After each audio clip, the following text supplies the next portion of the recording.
అండి. Welcome to flavours of our kitchen. ఈరోజు మష్రూమ్స్తో చాలా తక్కువ ఇంగ్రీడియంట్స్ వాడి క్విక్ అండ్ ఈజీగా రెడీ చేసుకోగలే ఒక అపెటైజర్ ఎలా తయారు చేసుకోవచ్చో చూద్దాం. దీనికోసం ముందుగా కడాయిలో 40 గ్రాముల బటర్ వేడి చేసుకుని 3 టేబుల్ స్పూన్లు చిన్న ముక్కలుగా తరిగిన వెల్లుల్లి ముక్కలు, చిన్న ముక్కలుగా కట్ చేసుకున్న ఒక ఉల్లిపాయ వేసి ఫ్రై చేసుకోవాలి. మీకు స్పైసీగా కావాలంటే ఇందులో 1 టేబుల్ స్పూన్ చిన్నగా తరిగిన అల్లం, ఇంకా చిన్నగా తరిగిన 2 పచ్చిమిర్చి కూడా యాడ్ చేసుకోండి. ఇప్పుడు సకానికి కట్ చేసుకున్న 400 గ్రాముల మష్రూమ్స్, ఉప్పు యాడ్ చేసుకొని మూత పెట్టి 5 నిమిషాలు మగ్గనివ్వండి. నేను వాడింది రెగ్యులర్ సాల్టెడ్ బటర్, అందుకనే ఉప్పు దానికి తగ్గట్టు వేశాను.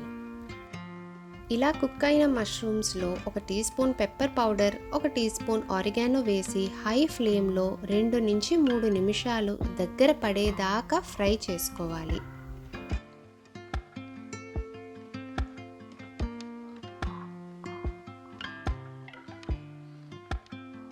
కొత్తిమీరతో గార్నిష్ చేసుకొని సర్వ్ చేసుకుంటే మన బటర్ గార్లిక్ మష్రూమ్స్ రెడీ అయిపోయాయి.